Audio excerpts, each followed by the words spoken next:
So, hello guys. In today's video, we're gonna see the U.S. admissions counseling system.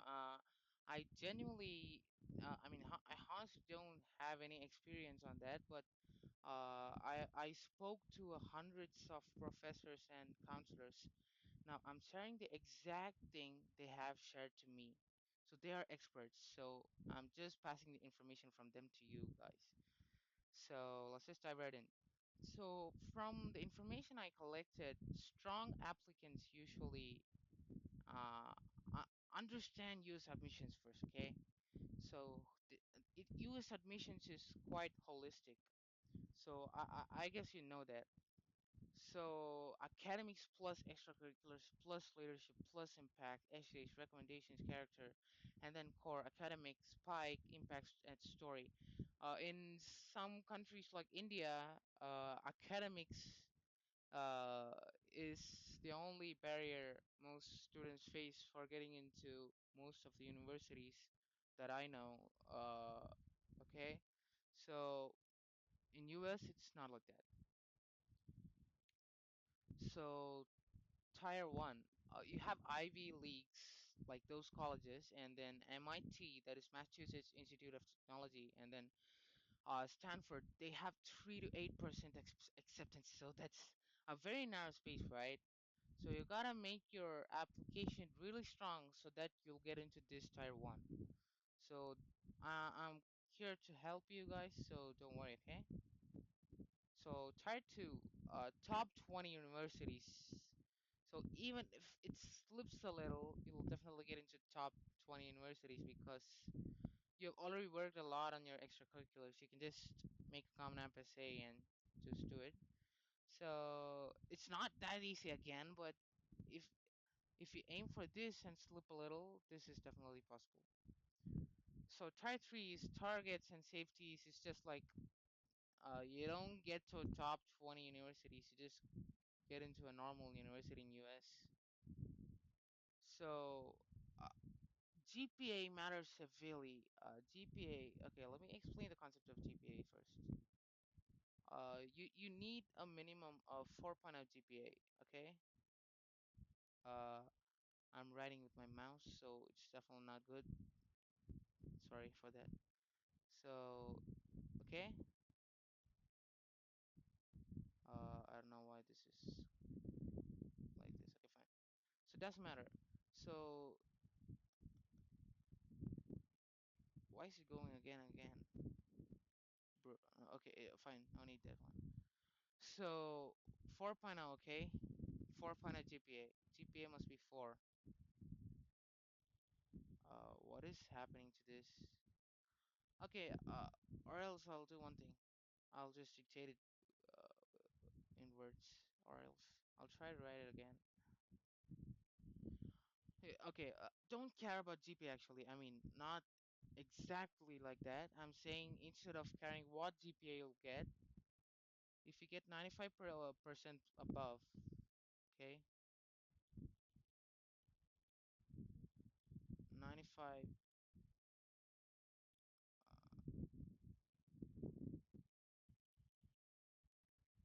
okay, a percentage of 95 and above, okay. Now this is a really safe score for you, and 99 it's really a light, okay. It's elite. Sorry.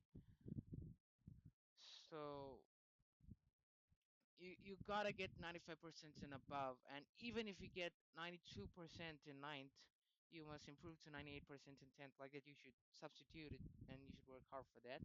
So upward trend important. If you see in 10th, in ninth you got 92, in 10th you got 98. Like that's an improvement, right? So you need an upper curve, right? So top 1 to 5% of the Ivy, okay? Like top 1 to 5% for Ivy. That is 95% and above. Okay, that you're just safe from there. For top 20 universities, you're probably safe for like 92% and above. So phase for course rigor. So AP. Okay, I'm not gonna discuss about these because these have some really tough jobs.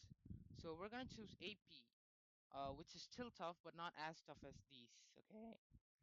So colleges want challenge. They want you to get some struggle and overcome it. Okay.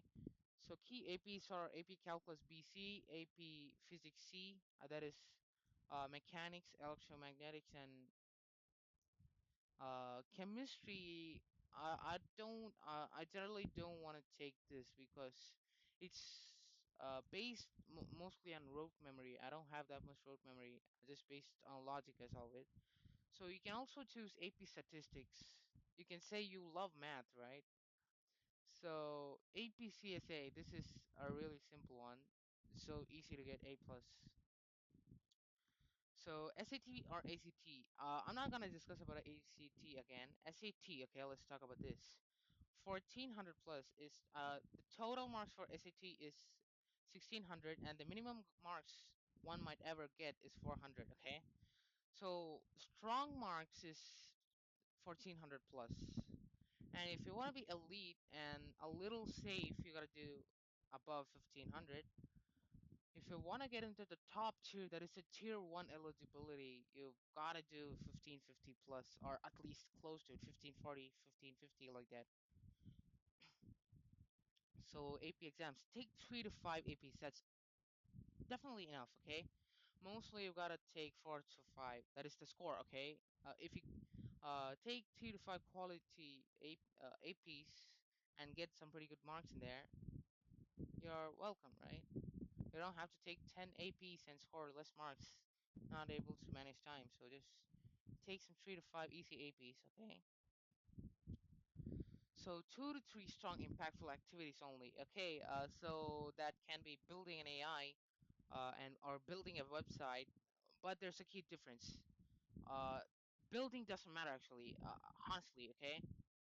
After building, they recognize the number of students being helped, or else the number of people getting helped, and what impact you have done, and what proof do you have for that?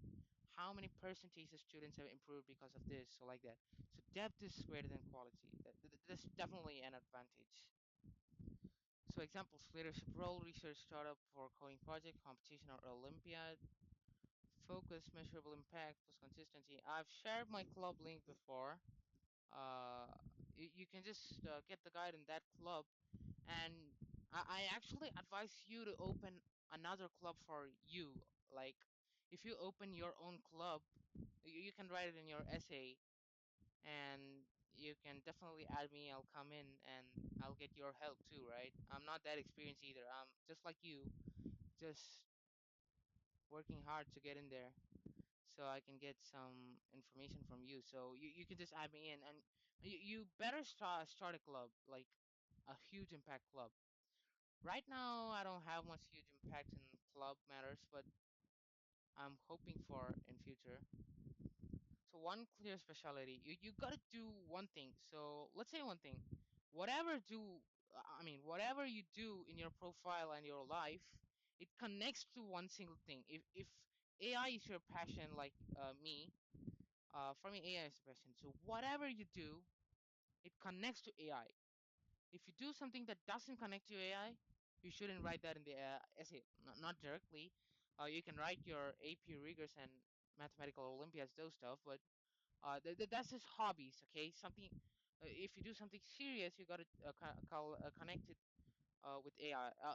Even if sports, let's say you're a really good basketball player, you're a pro, let's say, and you build an AI that structures a home plan for getting better in basketball, like that. Okay, so found clubs, startups. Yes, strong applicants do this. Found clubs, startups, apps, nonprofits, and users' revenue, students' health. This is what I was talking before. Impact, right? So international is given the most priority, and the national and the regional. This all know definitely, right? Just reminding you. So Olympiads and competitions matter the most. We're gonna be talking that later on. So in this video only, okay? So just a minute, just a minute, just a minute. Oh, sorry,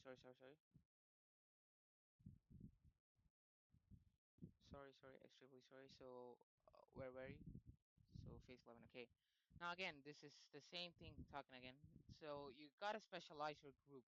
So before you start your extracurricular and profile building, you gotta do one thing first. You have to decide which group you're gonna take for your undergraduate or post. I'm not guiding for postgraduate program because we gotta get into undergraduate first, okay? So we're not that much adults. So undergraduate, okay? You gotta choose which group you're gonna take in college. So and then common app profile. I'll be guiding you with this after you complete your profile building. This is completely after your profile building, okay? This is just applying your application, okay? So recommendation letters. So if you know teachers who know well about you, they can write recommendation letters for you. Here's what a week uh, recommendation letter will look like. He studies hard. He hard works. He's a bright student. He answers every question. This is definitely weak, actually. It should be something like really, really personal. The struggles you face, how you overcame it, and he should know your exact like deep down. He should know you personally. Okay, so a strong recommendation letter point can be something like this. He plans his day to every minute, and it's like he calls me at 3 a.m. not because of fear of failure, but because of uh, you know, the refusal to not know a question. Okay, so this is just a casual version. You can go more professional. Financially, okay, you're building a great profile, which is like brilliant, and you can't afford it. And maybe if you want to go there and your parents are not allowing because it's so costly, you can show them one thing. You can just go to the website of those colleges you want to get in, and then they have financial aid. If your family can't afford it, they can directly give scholarships. That is, they can give you some offer like if you're really really poor and have a great profile, you might study there free. You only have to book your plane tickets. That also, I don't quite know if you have to pay the plane ticket and all. So the academics is free, okay? So communication and authenticity. Interviews is just a personal convo. They're just taking your confidence level and your clarity of explanation and like how determined are you and what are you clear in your path? What are you gonna do in the future? So those stuff, right? So application strategy. Okay, again, reach target safety. First of all, you have to build your profile, right? So phase 17. So that's the timeline. So grade 9 to 10, if you're like grade 9 to 10, you can just directly jump onto grade 11 because you already explored everything. Okay, this is just a summary of what you should do. So if you still want to explore it, you can, but start it as early as possible because you'll be ahead of most of the people. So grade 11 SAT or AP plus spike. This is what most students do, but I don't advise doing this actually. You build your profile when you're grade 9th or 10th so that it won't be so hectic or tedious and so rushing. You have to make it a good quality application, right? So grade 12 applications, now this is definitely true, and this grade 9, okay, maybe you can explore, but grade 8, you must, complete exploring. That's my advice. And from grade 10, you have to start SAT, AP, and spike those stuff, okay? So, and then this is the last one. Mistakes to avoid. No spike. See, these colleges don't expect well-rounded students on uh, jack of all. They don't expect jack of all students. They expect king of two to three things. Okay, you gotta be you gotta master it like anything. Deeply master it. So depth is greater than quantity. Okay, so remember that you gotta be so spiky and form a nail right on under their legs. Okay, just in case. So weak ECs definitely and random certificates. Who wants random thingies? You want to be clear and structured, okay? So and then weak essays, poor planning. Now these are all the mistakes to avoid. So this is just a final flowchart for this. You can just take a screenshot of it. So that's it for today, guys. I'm gonna share the link in my club. If you want to join my club, look at my previous videos, maybe on AP, either lecture 9 or 10 or 11. Okay, just check these three videos. Just the end. You can just fast forward to the end. You can just check it out. So that's it for today, guys. Bye. See you tomorrow.